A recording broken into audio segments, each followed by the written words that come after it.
മഹാഗുരുശരണം ഇന്ന് ഏപ്രിൽ 15 രണ്ടാമത്തെ വീഡിയോയിൽ എന്നെ കാണുന്ന കേൾക്കുന്ന എല്ലാ ഈശ്വര ചൈതന്യങ്ങൾക്കും ശ്രീനിവാസപ്പയുടെ വിനീത നമസ്കാരം. ഇന്നത്തെ ചില അനുഭവങ്ങൾ പറയാനായിട്ടാണ് ഈ വീഡിയോ ചെയ്യുന്നത്. അപ്പോൾ ഇത് രാത്രി 10 മണിക്ക് ആണ് ഞാനിത് റെക്കോർഡ് ചെയ്യുന്നത്. അപ്പോൾ റൂമിനകത്താണ്, റൂമിലെ ലൈറ്റ് മാത്രമേ ഉള്ളൂ. അപ്പോൾ എന്തെങ്കിലും ഇരുണ്ടിരിക്കുകയാണ്, ഇതുണ്ടെങ്കിൽ എന്തെങ്കിലും കാണുന്നതിന് എന്തെങ്കിലും ഇതുണ്ടെങ്കിൽ എല്ലാവരും ക്ഷമിക്കണമെന്ന് അപേക്ഷിക്കുന്നു. അപ്പോൾ രാവിലെ വീഡിയോ ഇട്ടു, അത് കഴിഞ്ഞ് കുറച്ച് ഇതായി. അപ്പോൾ ഈ യൂട്യൂബിൽ വന്നതിന് ശേഷം പരിചയപ്പെട്ട ഒരു വ്യക്തി, ആ വ്യക്തി ജോലി ചെയ്യുന്ന സ്ഥലം, അവിടെ വെച്ചൊരു 3 വർഷം മുമ്പ് അദ്ദേഹത്തിനൊരു പ്രത്യേക സ്ഥലത്ത് വെച്ച് ഒരു റൂമിൽ വെച്ച് അദ്ദേഹത്തിനൊരു അനുഭവം ഉണ്ടായി. അപ്പോൾ ആ അനുഭവം പങ്കുവെച്ചപ്പോൾ ഏതായാലും അതൊന്ന് പോയി കാണണമെന്ന് വിചാരിച്ചു. അപ്പോൾ അവിടെ ഉച്ച കഴിഞ്ഞ് അവിടെ പോയി കണ്ടു. അപ്പോൾ അത് ഒരു പ്രത്യേക ദിശയിലുള്ള റൂം, അതിൻ്റെ ഓപ്പോസിറ്റ് റൂമിലും അതിൻ്റെ തുല്യമായ അനുഭവങ്ങൾ ഉണ്ടാകുന്നുണ്ട്. ഇദ്ദേഹത്തിന് 3 വർഷം മുമ്പുണ്ടായ അനുഭവം ഇടയ്ക്കിടയ്ക്ക് അതിന് തത്തുല്യമായ സ്ഥലത്ത് ചെല്ലുമ്പോഴത്തേക്കും അദ്ദേഹത്തിന് അതുപോലത്തെ അനുഭവങ്ങൾ വരുന്നുണ്ട്. ഇദ്ദേഹം അല്പം സ്പിരിച്വലി കണക്റ്റഡ് ആളുമാണ് കേട്ടോ. ഇതൊക്കെ ആത്മീയമായിട്ട് ഏതെങ്കിലും തലത്തിലുള്ളവർക്ക് ഈ അനുഭവങ്ങൾ വരുള്ളൂ. അപ്പോൾ അത് വരുന്നത് ചില എനർജീസ് കോണ്ടാക്റ്റ് ചെയ്യാൻ ശ്രമിക്കുന്നതാണ്.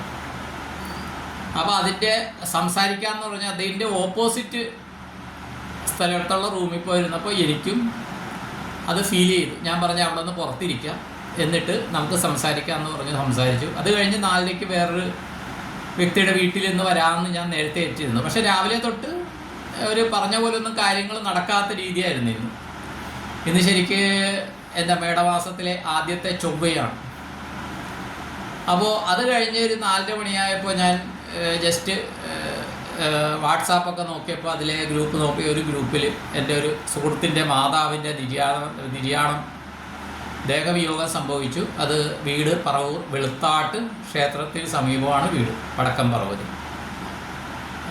ചെറായിക്കടുത്തുള്ള പറവൂർ. അപ്പോൾ ഇന്ന് ചൊവ്വാഴ്ചയാണ്. അപ്പോൾ വൈകിട്ട് 6 മണിക്കാണ്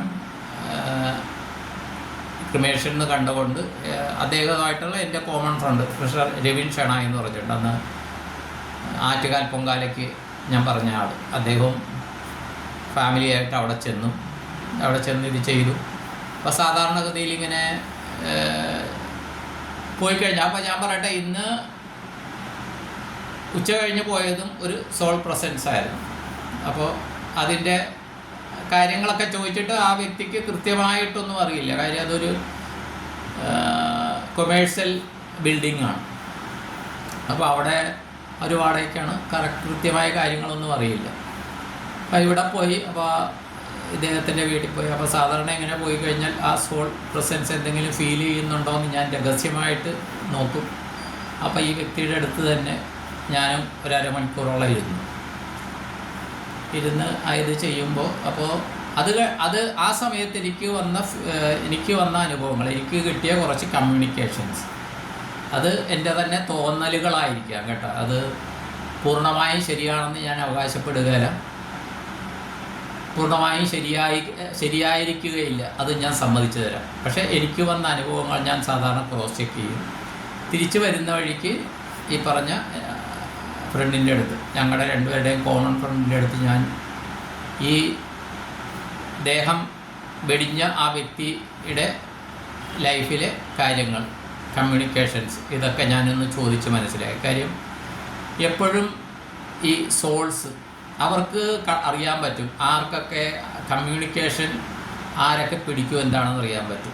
1. 2 കുട്ടികൾ, ഒരു 5 വയസ്സ് വരെ, ചിലത് 7 വയസ്സ് വരെ, പക്ഷേ 3 വയസ്സിന് താഴെയുള്ള കുട്ടികൾ പല അസ്വസ്ഥതകൾ പ്രകടിപ്പിക്കും. ശ്രദ്ധിക്കുക.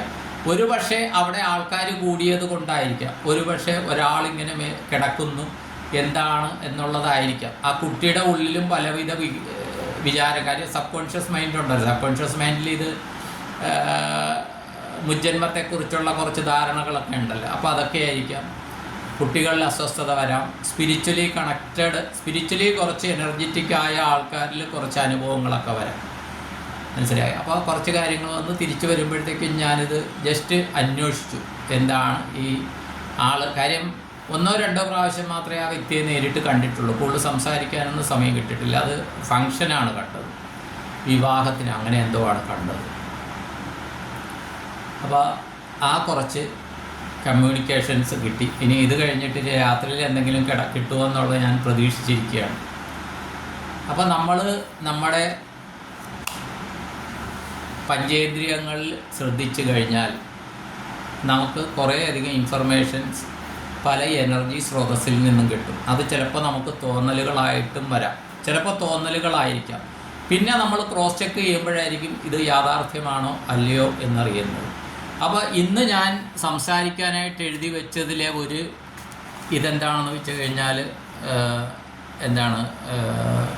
അത് ശ്രീമതി അനുപ്രിയ അനൂപ് ചോദിച്ച ഒരു ഏതോ യൂട്യൂബിന് താഴെ ചോദിച്ച ഒരു ചോദ്യമായിരുന്നു. പുനർജന്മത്തെക്കുറിച്ച് പറയണം, പിന്നെ ആത്മഹത്യ ചെയ്തവരുടെ പുനർജന്മത്തെക്കുറിച്ചും പറയണം. ഇത് രണ്ടും എനിക്ക് അതിനെക്കുറിച്ച് പുരാണങ്ങളോ ഇതിഹാസങ്ങളോ അല്ലെങ്കിൽ വേദങ്ങൾ എന്തു പറയുന്നു എന്നൊന്നും എനിക്കറിയില്ല. ഗരുഡപുരാണത്തിലും പലതും പറയുന്നുണ്ട്. അതൊന്നും വായിച്ചിട്ടുണ്ടെങ്കിലും എനിക്ക് അനുഭവമുള്ളത് മാത്രമേ ഞാൻ പറയാറുള്ളൂ പല കാര്യങ്ങളും. അപ്പോൾ അതിൽ എനിക്ക് അനുഭവമുള്ള കുറേ കാര്യങ്ങൾ പറയണം എന്ന് പറഞ്ഞ് ഞാൻ ഇരിക്കുകയായിരുന്നു. അപ്പോൾ ഇന്നത്തെ ഒരു കാര്യം പറയാം. നമ്മളപ്പോൾ എപ്പോഴും നമ്മളൊരു ദേഹവിയോഗം നടന്ന വീട്ടിൽ പോയി കഴിഞ്ഞാൽ അവിടുത്തെ ആൾക്കാർക്ക് അവിടെ ആരൊക്കെയാണ് വന്നിരിക്കുന്നത്, എങ്ങനെയൊക്കെ കണക്റ്റഡാണ് എന്നുള്ള എല്ലാ കാര്യങ്ങളും അവർക്കറിയാൻ സാധിക്കും. മനസ്സിലായോ? അവർ കമ്മ്യൂണിക്കേറ്റ് ചെയ്യാൻ ശ്രമിക്കും. ആ സമയത്ത് അസ്വാഭാവികമായ ശബ്ദങ്ങളോ എന്തെങ്കിലും ശ്വാസനിശ്വാസമോ ഒക്കെ വന്നാൽ പേടിക്കരുത്. കാര്യം പേടിച്ചാൽ അത് ഓറയെ ബാധിക്കും. ഇതൊരു എനർജിയാണ്, അതെപ്പോഴും ശ്രദ്ധിക്കണം. ഇത്രയും പറഞ്ഞുകൊണ്ട് നിർത്തുന്നു.